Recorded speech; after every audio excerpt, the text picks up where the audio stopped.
what's up everybody? True Boxing here. Thank you for coming back to Get Hit with the Truth. So today we are doing the Munguia versus Derevyanchenko breakdown video, as I am going to break down the middleweight contender bout between former junior middleweight champion and undefeated Jaime Munguia, current middleweight contender, as he battles former multiple-time world title challenger Sergey Derevyanchenko. This bout takes place Saturday, June 10th, in the main event of a DAZN card. Now, before we get into that, if you guys could smash the like button, leave a comment, subscribe to the channel, I really would appreciate any and all support as I try to build my channel up. If you don't like what I'm doing, give me a thumbs down, leave me a comment letting me know why. So this fight now normally in my breakdown videos, in a contenders bout, we will look at the A side and then over to the B side. So the favorite and the underdog.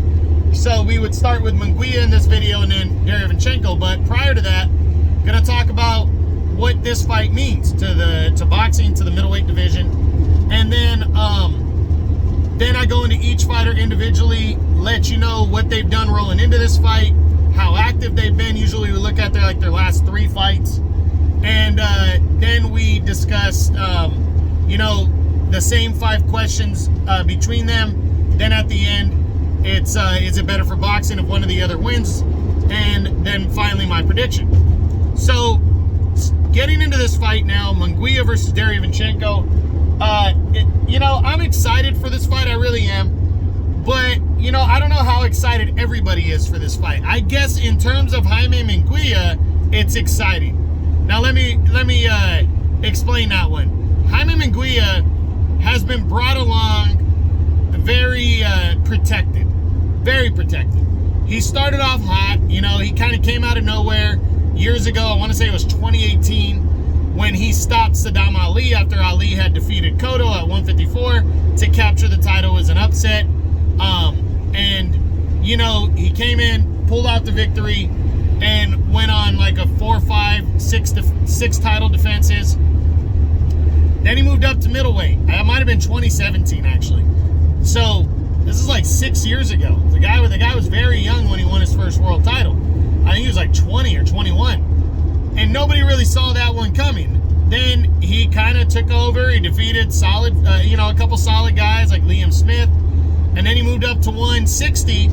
And he didn't have a bad start there, beating guys like Spike O'Sullivan and all that stuff. But last year, he had a very lame duck year fighting 3 kind of unknown fighters instead of taking on like a Charlo and stuff. So he got a lot of criticism because I believe he's about 6, 7 fights deep at middleweight, and he still hasn't fought for a world title after being a champion at 154. And that's been a shame. That has been on him. That has been on Golden Boy not pushing him to fight the best. You know, he had a fight that fell apart at the 11th hour with Charlo that really would have established himself. Both sides blame the other side. The point is that it fell through. So now we really don't know. You know, really a lot of criticism, a lot of things need to get answered. But this is a good start to this year to shake that off against Derevyanchenko. Derevyanchenko is a grinder. This dude has been in there with the best, you know, with good, solid fighters at 160. He's fought for world titles. This guy ain't no joke. He's a good, solid veteran, and he might be the best guy that Munguia's fought coming in, but it's still not that title fight. But it's probably the best of what he could have done besides fighting one of the top-tier guys in the division. I guess that's the best way of calling it. So, good, solid, top 10 opponent right here. Been there, done that. So I like the matchup. I like the challenge that Munguia is putting in front of him here. And it's a good opportunity for Derevyanchenko as well at this stage in his career. So now, let's start with Munguia. Let's break Jaime Munguia down and his side of it and see what he's done coming in. First, Jaime Munguia, again, his last 3 fights were all in 2022. So the guy's been active. He destroyed Demetrius Ballard in 3 rounds, stopped the guy named Jimmy Kelly in I think 5 or 6 rounds, and then dominated some guy named Correa in only 2 rounds. So he's been active. He's been knocking guys out. But they've all been nobodies. So rolling in, there's a lot of criticism on him, but I think he's hungry to shake some of that criticism off and hopefully finally go after some of these other top guys at 140. At 160, or damn, move up to 168 and fight the top guys there. So we shall see, but I like the selection here, and I do think Munguia is hungry coming into this one. Now, what kind of fight does Munguia need to have to win this fight? Well, it's not just to win. I think Munguia needs to be the first guy to knock out Derevyanchenko. Derevyanchenko's got a great chin. He stood in there against some strong guys, Danny Jacobs, Triple G, Charlo, and not been stopped. And even Carlos Adames, who's a strong guy. He's went the distance with all of them. So I think Munguia's goal needs to be to win this fight by knockout, but he cannot get careless and get tired. I think that piston-like jab of his, that's basically like a power punch, he needs to use that. He's got a big reach advantage. He's got I think his height advantage is only by a couple inches, I believe. I want to say that. So no, it's about 3 inches. I think he's 6 foot, and Derevyanchenko's like 5'9.5" or something. So it's about a 3-inch height advantage, which is significant, 3.5 maybe. But the reach advantage is like a 72 to a 67.5. That's significant right there. So he needs to use that jab to set up those big power punches of his and really catch Derevyanchenko coming in with the jab, and then boom, the right hand, and then the left hook. But also beat that body. He needs to throw that left hook to the body and wear down Derevyanchenko, and then and try to knock him out. I think if he does that, he's got a chance. But yeah, that's what he needs to do to try to break down the very solid veteran. He's also got an 11-year age gap here. He's 26. Derevyanchenko's 37. He needs to go out there and go for the knockout. Now, can he win this fight by knockout? You know, it's funny. I think Munguia can. I think Munguia, at his best, can probably knock out a 37-year-old Sergey Derevyanchenko. I think he can work that body, and if he works that body in the first half of the fight and then focuses on the head in the second half, I think he can stop Sergey. I really do. And put him away. Now, well, how about the one-punch power, though? He might be able to one-punch hurt Derevyanchenko, but Derevyanchenko's a tough motherfucker, so it's not going to be easy, but yeah, maybe. Can he win a decision? I think he can. I think he can take a decision from Sergey. It could be close, though. I mean, Sergey's a grinder, so it could be close. Now we go over to what does a win mean for Munguia here? Well, it means a lot, because Munguia needs to beat a guy like Sergey Derevyanchenko to make us believe in him, that he's there to, and ready for the top guys at 160. He really needs to beat him. He needs to beat him convincingly. So a win means everything right here. It really does. He has to be convincing in this fight. What does a loss mean for Munguia? A loss is going to devastate Jaime Munguia here. If he goes out there and he loses, he runs out of gas, he gets knocked out, even if he loses a close one, he's just going to be the middle of the pack at middleweight. He's not going to be considered the next big thing. And he doesn't want that. He needs to keep that,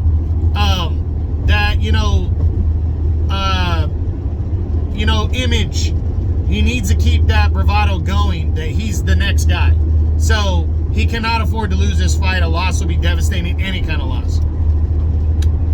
Now we move over to the underdog, the former world title challenger, Sergey Derevyanchenko, and we break him down. So Derevyanchenko rolling into this fight, he has not been active, really. He fights about once per year since 2020. The fights date back to the Jamal Charlo fight back in September of 2020, when he fought Charlo for the WBC middleweight title and lost a convincing unanimous decision. Fought hard, but Charlo was just too much that night, and he was done. He returned in December of 2021 and took on Carlos Adames and dropped a 10-round split decision in a close fight.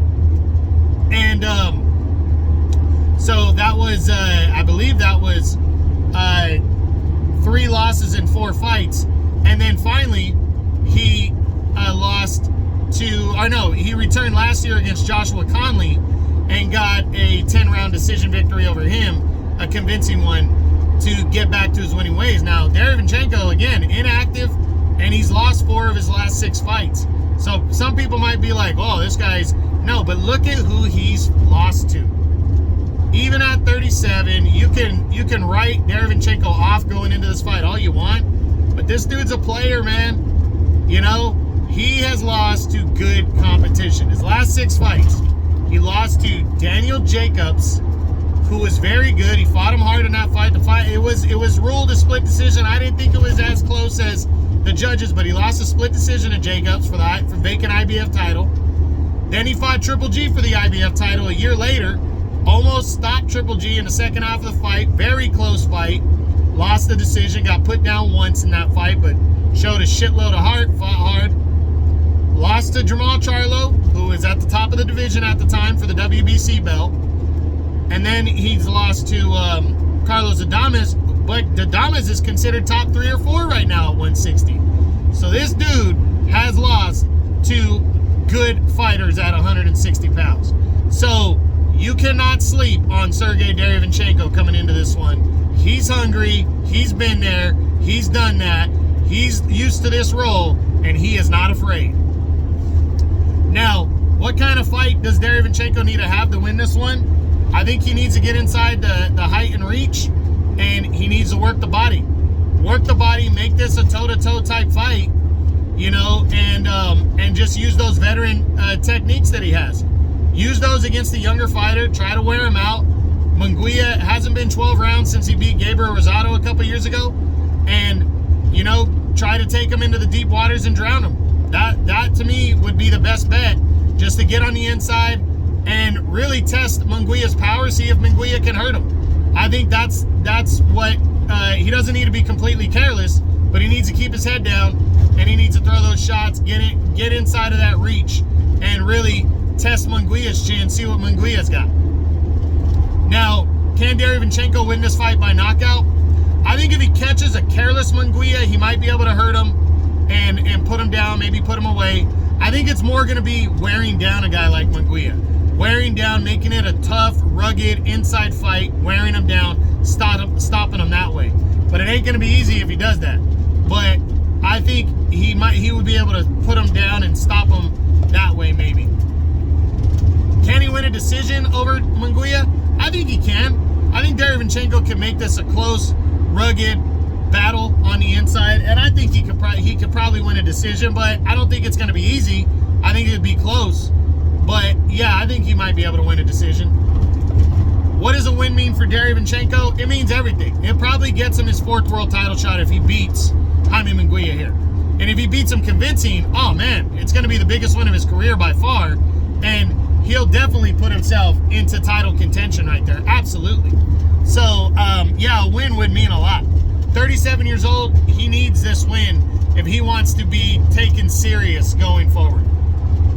What does a loss mean for Derevyanchenko? I don't think anybody's going to be surprised if he loses. A loss probably, especially if it's a convincing loss, it's probably just like, okay, he's not a top dog, which would hurt Derevyanchenko. But I think if he continues to keep fighting, he's still going to be looked at as like a stepping stone type guy that guys are going to, like a gatekeeper.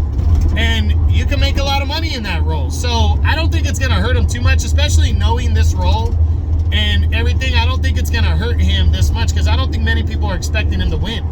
So, yeah, that's where I'm at with that one. But finally, the last couple things now. Is it better for boxing if Munguia wins this fight or if Derevyanchenko wins? And that's easy. It's better for boxing if Munguia wins. He's young, 26, undefeated, got a lot of power. A lot of people, he's got a whole country, you know, one of the most popular boxing nations in Mexico behind him. This is good for boxing, a young, undefeated Mexican fighter with pop. And, you know, this could lead to a fight with Benavidez, Berlanga, fucking Canelo. You know, this guy really, he needs to continue to win in order to get those fights. But yes, it's better, way better for boxing if Munguia wins. It's a nice story if Derevyanchenko pulls it out. But how much more does Derevyanchenko really have? How many more years? And how believable is it going to be with him going forward? So that's kind of where I land on that one. But finally, my prediction now. who's going to win this fight, this middleweight contender showdown on June 10th between Jaime Munguia and Sergey Derevyanchenko. I have a hard time seeing Munguia losing. It's not to say that I don't believe he could lose to Derevyanchenko. Derevyanchenko's a hog. He's been there. He's done that. But I just don't see Munguia losing this fight. I think he knows he has to be impressive, and I think he's going to use that height and reach, land that hard, strong jab, and I think he's going to surprise some people and knock out Sergey Derevyanchenko in the middle to later rounds and stay undefeated and really turn the page, get the page back to, hey, I'm the next fucking guy here at middleweight or super middle. I am the future. You need to respect me. And he absolutely needs a statement victory here, and I think he knows that, and I think he's going to get it. So I see middle, later rounds knockout. I wouldn't be surprised, though, Derevyanchenko pushes him the full distance and he wins a decision, but I do feel he'll be convincing in that. But again, I will not be surprised at all if Sergey pulls him in to an all-out grinded out type war that he's done with so many other guys. But I see it more being like the Charlo performance, but I think Munguia is going to be more aggressive. Derevyanchenko's a little older, and I feel he's going to get Derevyanchenko out of there. So that's it. That's what I got. That's my Munguia versus Derevyanchenko breakdown video. This fight takes place Saturday, June 10th on DAZN. Can't wait to see it. Hope you guys enjoyed the video. If you did, smash the like button, leave a comment, subscribe to the channel. I appreciate any and all support. This is True Boxing. You've been hit with the truth.